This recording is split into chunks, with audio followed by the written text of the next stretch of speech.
तो कृष्ण की और पुस्तक में जो डिस्कशन चल रहा था लास्ट क्लास में, वहीं से हम कंटिन्यू करेंगे। देखिए, हमने लास्ट क्लास में क्या देखा था, इस इमेज के बारे में हमने डिस्कशन किया था कि इस फोटो में ये जो पक्षी है जो अपने पंख फैला रहा है, ये हम है, ये हर एक जीव है। और इसका ध्यान कहाँ है? फल के ऊपर। फल में आसक्त है ये। फल मतलब भौतिक जो भी चीजें हैं उसमें आसक्त है। पास में ही ये जो पक्षी है ये कृष्ण है जो देख रहे हैं। कृष्ण हमेशा चुपचाप देखते हैं। जो भी जीव है, तो देखिए ये जो पक्षी है ये कृष्ण है और कृष्ण हमेशा चुपचाप देख रहे होते हैं। जब जीव खुद इच्छा करता है कि वो भक्ति करे भगवान की, भगवान को जाने वो, तभी भगवान अपना प्रेम प्रकाशित करते हैं। जैसे जैसे वो भक्ति करता है, उससे पहले भगवान चुप रहते हैं, हमेशा कुछ नहीं कहते। ये चीज हमें पता है कि जो जीव है वो सिर्फ इच्छा करने के लिए स्वतंत्र है। जैसे वो इच्छा करता है वैसे वैसे उसकी इच्छा फुलफिल होती रहती है। अगर जीव इच्छा करे कि वो जिज्ञासा करना चाहता है तो भगवान फिर कैसे ना कैसे अरेंजमेंट करके उसे डिवोटीज का एसोसिएशन प्रोवाइड करवा देते हैं। पर पहले डिजायर अब हमारे खुद के मन में आनी चाहिए। तो भगवान हमेशा से वेट करते हैं कि कब ये जो जीव है, बद्ध जीव, ये कब वापस मुड़ेगा भगवान की तरफ। तो ये चीज है, अब हम आगे डिस्कस करेंगे। जैसे ही व्यक्तिगत जीवात्मा भक्ति में सेवा शुरू करता है, उसे और धीरे धीरे कृष्ण भावनामृत को विकसित करने लगता है। वैसे ही अंतःकरण में स्थित परमात्मा मन के दर्पण पर पड़ी सभी प्रकार की धूल को साफ करने में उसकी सहायता करता है। जी, तो यही चीज है, मन में खुद के डिजायर आनी चाहिए कि हमें भक्ति करनी है, हमें कृष्ण को जानना है। देखिए, एक बात मैं बताना चाहूंगी, कोई भी व्यक्ति घोड़े को सिर्फ घास तक ले जा सकता है, लेकिन अब घास को चबाने का काम उस घोड़े का ही है। हम उसके मुंह में जबरदस्ती घास नहीं डाल सकते हैं। वैसे ही भगवान जो है सभी व्यक्तियों के जीवन में मीडियम भेजते हैं ताकि वो कृष्णा से कनेक्ट हो सके। लेकिन अब व्यक्ति को खुद को रेस्पॉन्सिबल होना होगा कि वो सारी चीजें जान रहा है, तो अब वो खुद कैसे अपने आध्यात्मिक जीवन में प्रगति करे, ये अब उसकी खुद की रेस्पॉन्सिबिलिटी होती है। कोई और व्यक्ति रेस्पॉन्सिबल नहीं होता है आपके खुद के आध्यात्मिक जीवन या खुद के जीवन की बात करें तो आपको खुद को रेस्पॉन्सिबल होना होगा। तो अगर आपको बताया गया है 16 माला जप करना चाहिए, 4 नियमों का पालन करना चाहिए, आदि इत्यादि, तो आपको खुद को अपनी रेस्पॉन्सिबिलिटी लेनी होगी। कोई आपको हमेशा तो फोर्स करके नहीं करवा सकता है, या हमेशा ही आप पे ऐसा तो है नहीं कि हमेशा ही आपको वो बोलता रहे कि करो करो, आ जाओ क्लास में, आ जाओ श्रवण करो। नहीं, हमें खुद को हमारी रेस्पॉन्सिबिलिटी लेनी होगी। तो यही चीज है, जब व्यक्ति जो है भक्ति में सेवा शुरू करता है, जब वो भक्ति करने लगता है, तो धीरे धीरे वो अपने स्पिरिचुअल पाथ पे ग्रोथ करता है, आगे बढ़ता है। और धीरे धीरे जो भगवान है उसके जो दर्पण पे पड़ी धूल है, हमने एग्जाम्पल देखा था कि जो मिरर होता है उस पे डस्ट की परत जम जाती है, वैसे ही हमारे मन में कवरिंग हो गई है अविद्या की। तो ये भक्ति करने से ही ये जो धूल है अविद्या की, ये साफ होती है। श्री कृष्ण साधु वृत्ति वाले सभी व्यक्तियों के मित्र हैं और कृष्ण भावनामृत को जागृत करने का प्रयास साधु वृत्ति है। साधु वृत्ति क्या है? बाबा होना साधु नहीं होता है कि हमने बड़ी बड़ी दाढ़ी उगा ली है या हमने हेड शेव कर लिया है मतलब वेशभूषा मैटर नहीं करता है कि व्यक्ति साधु है या नहीं है। साधु का मतलब क्या है? भक्ति कर रहा है। जो भी व्यक्ति भक्ति कर रहा है वह साधु है। तो और आपको ये चीज पता है कि कृष्णा को वैष्णव बहुत प्रिय है। कृष्ण जो भी अपने डिवोटीज हैं उनका व्यक्तिगत रूप से ध्यान रखते हैं, बहुत प्रेम से रखते हैं। तो यही चीज बताई जा रही है यहाँ कि श्री कृष्ण साधु वृत्ति वाले सभी व्यक्तियों के मित्र हैं, उनका व्यक्तिगत रूप से ध्यान रखते हैं और कृष्ण भावनामृत को जागृत करने का प्रयास साधु वृत्ति है। कृष्णा कॉन्शियस व्यक्ति कब हो सकता है? मतलब कृष्णा कॉन्शियस का मतलब क्या है? हमारी जो चेतना है वो भगवान में लग रही है, और वो कैसे लग सकती है? जब व्यक्ति भक्ति करे। श्रवणम कीर्तनम, यस, देखिए भक्ति में सबसे ज्यादा इंपॉर्टेंट है श्रवण और कीर्तन। ऐसा नहीं है कि अगर हम श्रवण नहीं कर रहे हैं, अगर हम सुन नहीं रहे हैं तो हम भक्त बन जाएंगे, क्योंकि नॉलेज लेने से ही तो चीजें समझ आती है हमें। अभी हम यहाँ डिस्कशन कर रहे हैं तभी तो हम समझ पा रहे हैं कि क्या चीजें हैं। अगर हम कुछ सुनेंगे ही नहीं, क्लासेस नहीं लेंगे, श्रवण नहीं करेंगे तो क्या ही पता लगेगा। इसलिए श्रवण बहुत ज्यादा श्रेष्ठ है। सारी सेवाएं बाद में आती है। डीटी वर्शिप भी अगर व्यक्ति नहीं कर रहा है तो चलेगा, नहीं करने को नहीं कहा जा रहा है, बट पहले श्रवण है। श्रवण, कीर्तन, कीर्तन मतलब भगवान के नाम का जप, और हाँ, कीर्तन मतलब भगवान के नाम का जप।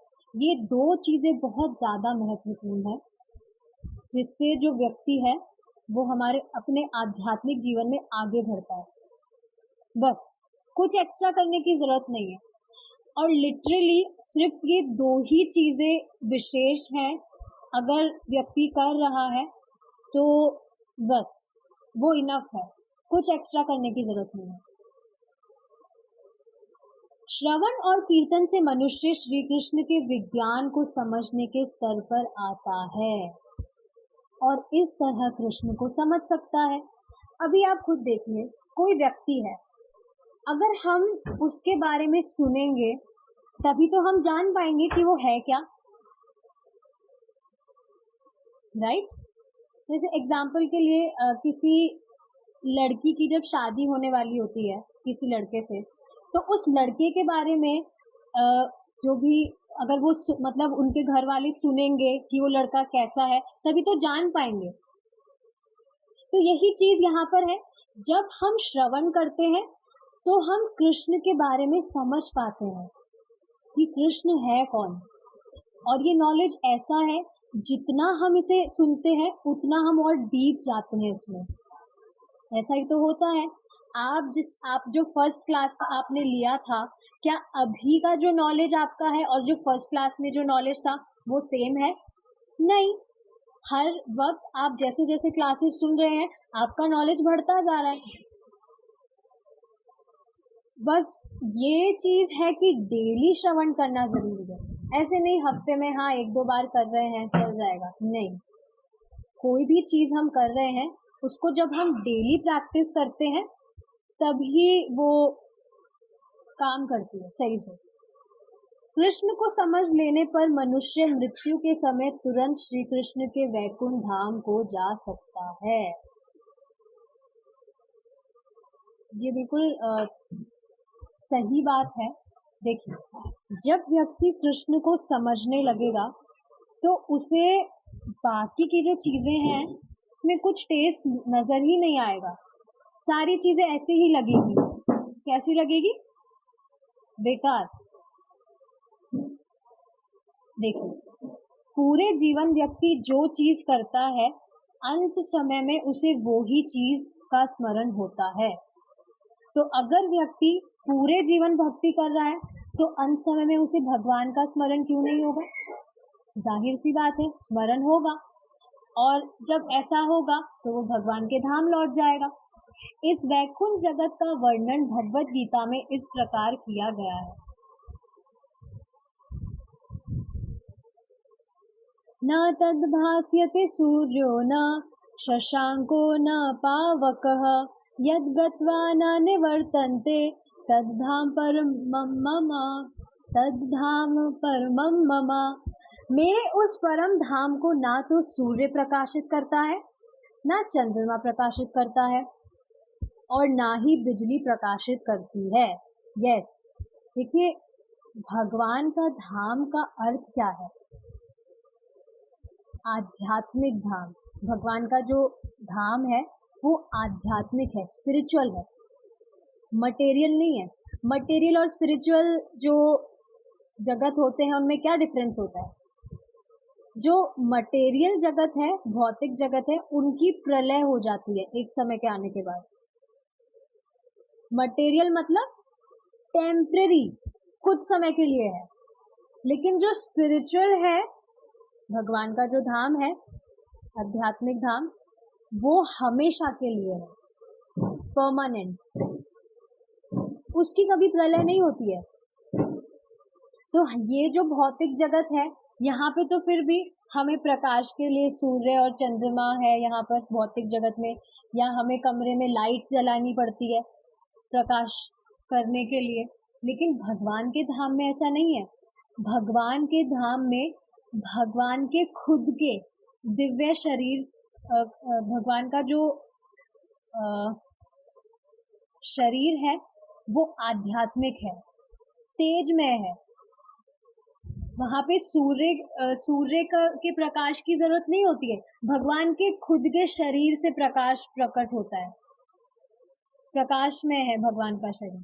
जो जीवात्मा वहां पहुंच जाता है वह फिर इस भौतिक जगत में कभी नहीं लौटता।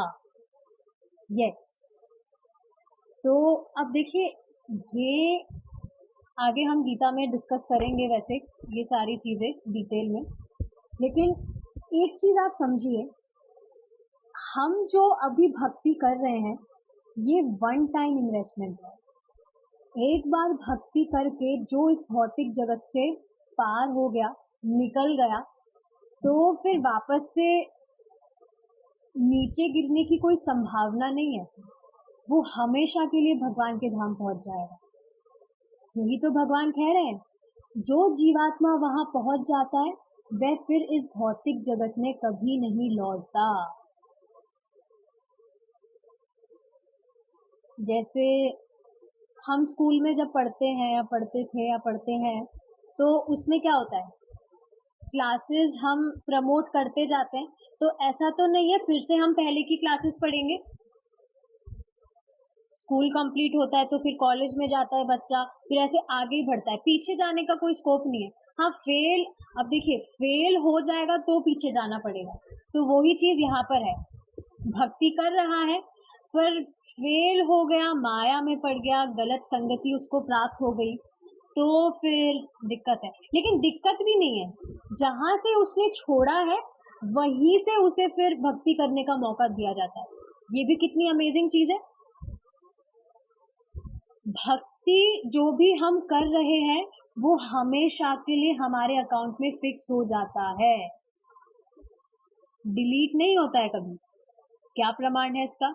आप देखिए, यहाँ पर भी देखिए, जो भी डिवोटीज हैं, ऐसा तो नहीं है ना कि सबका जो स्तर है वो समान है। कोई थोड़े से समय में ही बहुत आगे तक पहुंच जाता है और किसी को बहुत टाइम बाद में भक्तों का संग प्राप्त होता है। तो इसका अर्थ क्या है? पहले उसने जो भक्ति की है वहीं से उसे कंटिन्यू करने का मौका दिया जाता है। ऐसा बिल्कुल नहीं है कि जैसे पहले उसने भक्ति करी थी तो अब उसने दे छोड़ दिया तो फिर वो भक्ति उसकी वेस्ट हो गई। नहीं, वो हमेशा के लिए अकाउंट में सेव हो जाती है। तो ये भगवत गीता का श्लोक है, आगे देखेंगे। यह भौतिक जगत सदा अंधकार में है, इसलिए हमें यहाँ सूर्य, चंद्रमा और विद्युत की आवश्यकता पड़ती है। सही ही तो बात है। आप सोचिए, अगर सुबह सूर्य ही जो है, सूरज जो है वो अस्त ना हो, उदय ना हो, सॉरी, सूर्य जो है वो सुबह उदय ना हो,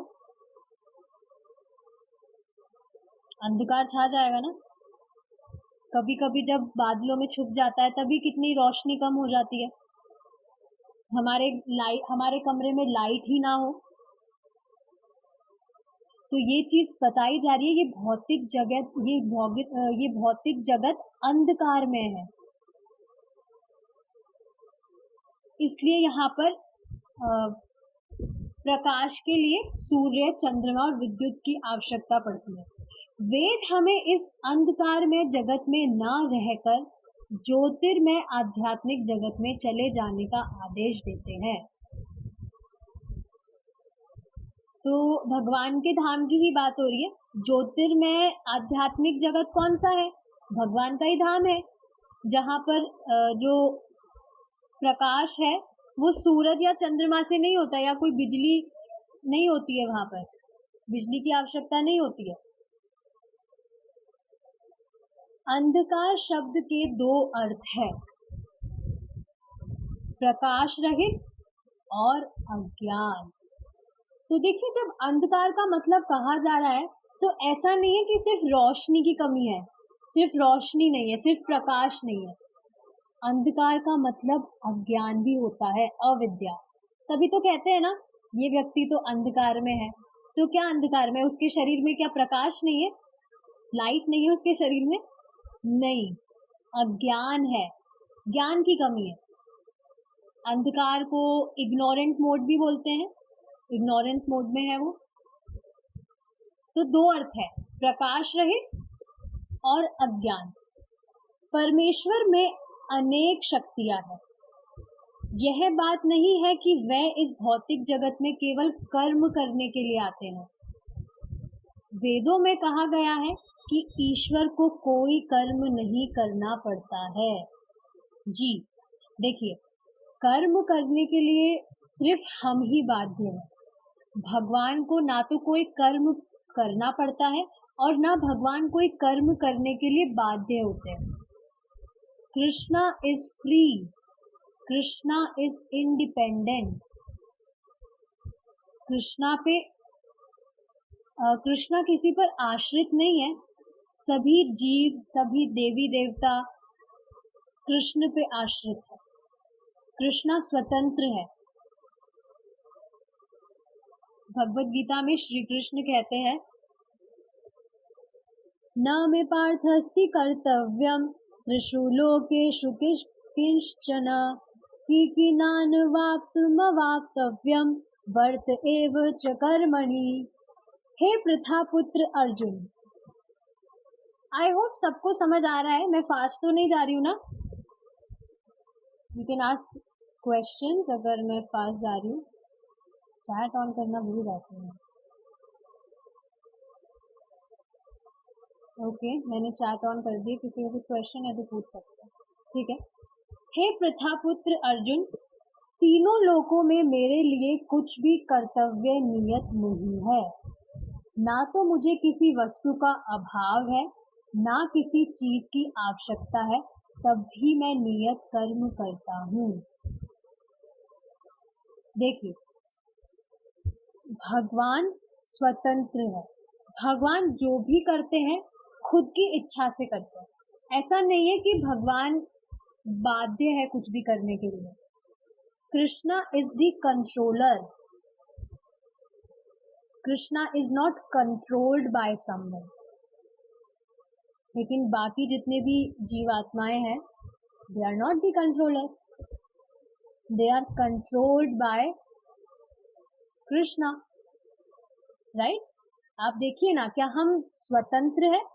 कुछ भी तो चीज हम अपने हिसाब से नहीं कर सकते हैं।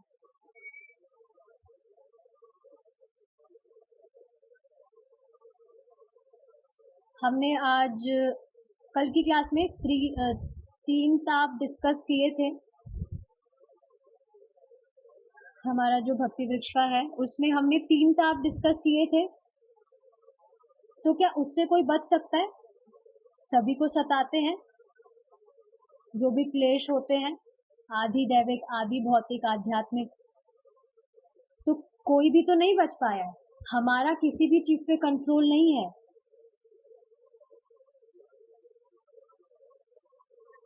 तो ये चीज है। तो भगवान ये चीज कह रहे हैं, दैट भगवान स्वतंत्र है। भगवान का कोई कर्तव्य नहीं है कि मुझे तो ये करना ही होगा। खुद की इच्छा से करते हैं सब कुछ भगवान। खुद की इच्छा से ही प्रलय कर देते हैं और खुद की इच्छा से ही सृष्टि कर देते हैं। ठीक है, आगे देखेंगे। इसलिए हमें ऐसा नहीं सोचना चाहिए कि श्री कृष्ण इस भौतिक जगत में अवतार लेने और अनेक कर्म करने के लिए बाध्य है। नहीं, ऐसा बिल्कुल भी नहीं है कि जैसे भगवान पृथ्वी पर अवतरित होते हैं टाइम टाइम पर, तो ऐसा नहीं है कि कोई रूल है भगवान को आना ही होगा। भगवान बाउंड नहीं है इस चीज के लिए कि मुझे तो अवतार लेना ही होगा। भगवान खुद की इच्छा से आते हैं। आप देखिए ना, भगवान कितने कृपालु हैं। भगवान 500 साल पहले आए हरि नाम देने, खुद की इच्छा से आए हम पे कृपा करने के लिए। सिर्फ हरि नाम करके, सिर्फ हरे कृष्णा महामंत्र करके जो व्यक्ति है वो इस भौतिक जगत से मुक्त हो सकता है। एक तरह से मुफ्त में हमें भगवान का प्रेम प्राप्त हो रहा है। एक इंटरेस्टिंग चीज और है कि चैतन्य महाप्रभु ही गोलोक धाम का प्रेम प्राप्त करवा सकते हैं। भगवान के बाकी जितने भी अवतार हैं वो कोई भी भगवान का प्रेम प्राप्त नहीं करवा सकते। सिर्फ चैतन्य महाप्रभु ही भगवान का प्रेम प्राप्त करवा सकते हैं। गोलोक धाम की प्राप्ति सिर्फ चैतन्य महाप्रभु की कृपा से ही हो सकती है। अब आप कहेंगे कि तो जो ये फॉलो नहीं कर रहे चैतन्य महाप्रभु की टीचिंग्स को, उनका क्या? वो भी तो कृष्णा की उपासना करते हैं, वो फिर वैकुंठ धाम जाएंगे।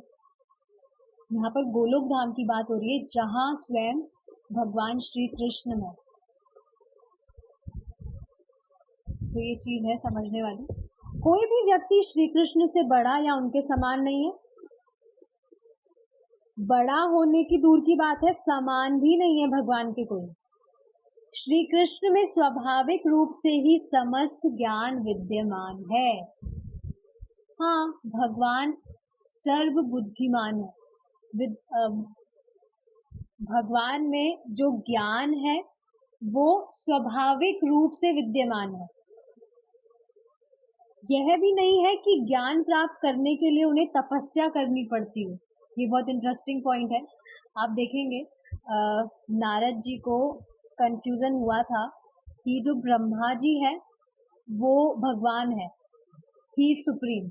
लेकिन फिर उन्होंने देखा ये तो ध्यान लगा रहे, तो ये भी किसी पे, इनको भी किसी पे ध्यान लगाना पड़ता है, मतलब इनसे ये तो सुप्रीम नहीं है अगर ये भी ध्यान लगा रहे हैं तो।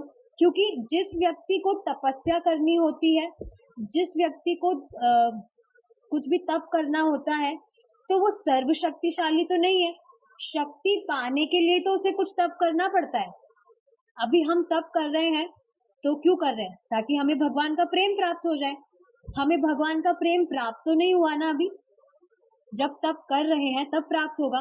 तो उसी तरह से जो भी व्यक्ति है, अगर वो कोई तप कर रहा है तो कुछ शक्ति उसके पास आए इसलिए वो तप कर रहा है, वो शक्तिमान नहीं है पहले से।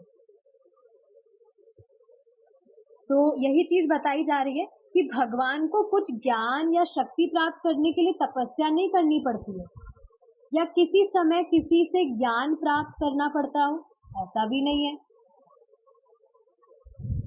देखिए, जब भगवान पृथ्वी पर आते हैं तो भगवान लीलाएं ऐसी करते हैं कि ऐसा लगता है भगवान एक साधारण पुरुष है। भगवान ने भी गुरु स्वीकार किया था। 64 दिन में 64 कलाएं सीख ली थी भगवान ने।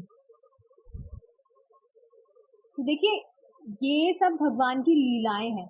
भगवान दिखाते हैं कि वो साधारण पुरुष है, लेकिन फिर भी उनकी जो लीलाएं होती है वो साधारण नहीं होती है। ऐसी ऐसी चीजें करते हैं जो साधारण व्यक्ति बिल्कुल नहीं कर सकता। उन्होंने अर्जुन को गीता का उपदेश दिया, पर उन्हें कभी गीता नहीं सिखाई गई। जो पुरुष श्री कृष्ण के इस स्वरूप को समझ लेता है, उसे इस भौतिक जगत के जन्म मरण के चक्र में वापस नहीं आना पड़ता है। देखिए ये बात बिल्कुल सही है। अगर कोई भगवान ये जानने लगेगा कि भगवान श्री कृष्ण है और एकमात्र उनकी भक्ति करके ही जितनी भी समस्याओं से मैं जूझ रहा हूँ मैं मुक्त हो जाऊंगा, तो वो तुरंत भक्ति करने लगेगा। वो समझने लगेगा पहले ही मैंने कितना टाइम खराब किया है, अब क्यों टाइम खराब करना है, तो वो भक्ति करने लगेगा। और जैसे जैसे भक्ति करने लगेगा वैसे वैसे वो भगवान को और समझने लगेगा। तो फिर इस भौतिक जगत में वो वापस से नहीं आएगा। इस भौतिक जगत का जो बर्थ और डेथ का साइकिल है उससे वो हमेशा के लिए मुक्त हो जाएगा। भगवान स्वयं कह रहे इस बात को। माया के प्रभाव के कारण हम लोग इस भौतिक जगत के वातावरण से अपने पूरे जीवन काल में समझौता करते रहते हैं। यस, देखिए जब बच्चा इस भौतिक जगत में आता है, आने से पहले वो बहुत पीड़ित होता है माँ के गर्भ में, और वो भगवान से रिक्वेस्ट करता है, प्रॉमिस करता है कि इस जगत में आके वो भक्ति करेगा। लेकिन फिर से इस भौतिक जगत में आकर वो फंस जाता है। प्रभु जी समझाते हैं, शुरू में जब वो आता है तो उसके जो पेरेंट्स होते हैं, सो कॉल्ड पेरेंट्स, वो ही कहते हैं बेटा बोलो पापा, बेटा बोलो पापा, बेटा बोलो मम्मी। फिर वो ऐसे करते करते उसको स्कूल में भेज दिया जाता है, फिर स्कूल में वो फंस जाता है, फिर आगे जाके कॉलेज, फिर गृहस्थी में फंस जाता है। ऐसे करते करते उसका पूरा जीवन व्यर्थ हो जाता है, भक्ति कर ही नहीं पाता है। तो ये भौतिक जगत में जो माया है, माया की कवरिंग है, उसमें वो फंस जाता है। अपने पूरे जीवन काल में समझौता करते ही रहते हैं। किंतु वास्तव में इस मानव जीवन का यह उद्देश्य नहीं है। बिल्कुल सही तो बात है। आप सोचिए, अगर ह्यूमन लाइफ का ये उद्देश्य होता तो ये तो फिर हमेशा के लिए होना चाहिए ना। लेकिन आप देखते हैं ये सिर्फ कुछ टाइम के लिए होता है। एक टाइम के बाद में सारी चीजें नष्ट हो जाती है, खत्म हो जाती है। क्यों? क्योंकि वास्तव में ये उद्देश्य नहीं है।